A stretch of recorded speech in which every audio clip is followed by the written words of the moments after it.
अग्नि तत्व का आधार परम अग्नि पर है। तो परम अग्नि का एक सेल होता है, परम अग्नि का एक सेल, जैसे हमारा कोई भी सोलर सिस्टम होता है, इसके सेंट्रल पॉइंट को अंदर बीच में सेंट्रल पॉइंट में बताते हैं, जहाँ से परम प्रकाश निकलता है बाहर, और सूर्य की बाहर की निकल कर फिर चारों ओर फैलता है। सूर्य चारों ओर अग्नि तत्व भेजता है, प्रकाश भेजता है, अग्नि तत्व का प्रकाश होता है। तो ये सूर्य जो चल रहा है वो परम अग्नि के बल पर चल रहा है। सूर्य को कौन चला रहा है? परम अग्नि का एक सेल होता है सेंटर पॉइंट में, वो परम अग्नि का एक सेल से अरबों साल तक, अरबों खरबों साल तक सूर्य रह सकता है। हमारा सूर्य बने हुए कितना साल हुआ? कम से कम ब्रह्मांड का तो पहला पराग बना 50, ब्रह्मा का 50 साल पहले चला गया। तो जब भी सूर्य बनाया था तो परम अग्नि का बना था, उसको बने हुए भी, सूर्य को बने हुए ब्रह्मा का 40 साल हो गया। और ब्रह्मा का एक साल बराबर 31 खरब 10 अरब 40 करोड़ साल। तो आज से 40, ब्रह्मा के 40 साल पहले बना था, मल्टीप्लाई करो।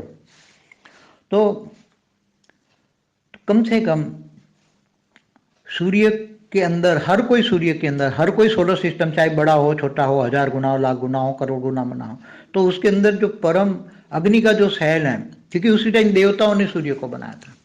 जब ब्रह्मांड में ब्रह्मा ने सर्जन किया तो ब्रह्मा ने अपने जैसे आकारी रूप में 7 परम पुरुष बनाए, और 7 परम पुरुष ने अलग अलग रचना करके 7 लोग बनाए, 7 लोग ऊपर वाले। वो पहले परम तत्वों के थे, फिर गिर के तत्वों में बन गए परम पुरुष, देवता बन गए, देवता से मनुष्य बने। तो जब देवता थे थोड़ी घनी अपनी आत्मा की शक्ति से देखते थे, परम पुरुष थे तो आत्मा की रोशनी होती थी, आत्मा खुद ही स्वयं रोशनी करता था। तो जब धीरे धीरे देवताओं में भी कमी कमजोरी आ गई और वो पुरुष बनने लगे, तब सूर्य का सर्जन हुआ। तब ब्रह्मा ने जो देवताओं को आदेश दिया, तब जो सूर्य नारायण देवता कहते हैं, तो जब सूर्य नारायण देवता ने परम, उसी टाइम उसकी आत्मा में परम, आत्मा में परम अग्नि थी, तो परम अग्नि का एक सेल डाल के उसको सूर्य का सर्जन किया। तो परम अग्नि का एक सेल से अब तक चल रहा है। तो सभी सूर्य परम अग्नि के सेल से चल रहे हैं, और परम अग्नि का सेल में पावर खत्म हो जाती है, तब सूर्य की एनर्जी खत्म हो जाती है। तो ऐसी तरह परम अग्नि कहाँ से बनता है? परम वायु से। परम वायु कहाँ से बनता है? परम आकाश से। परम आकाश कहाँ से बनता है? परम महतत्व से। और परम महतत्व कहाँ से बनता है? परम लाइट से।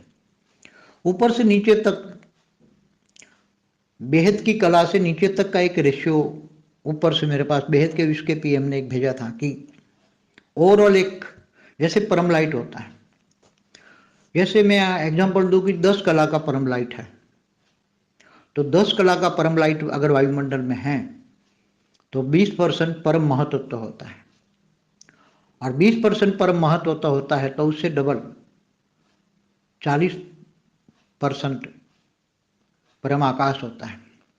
तो कितना हो गया वायुमंडल में?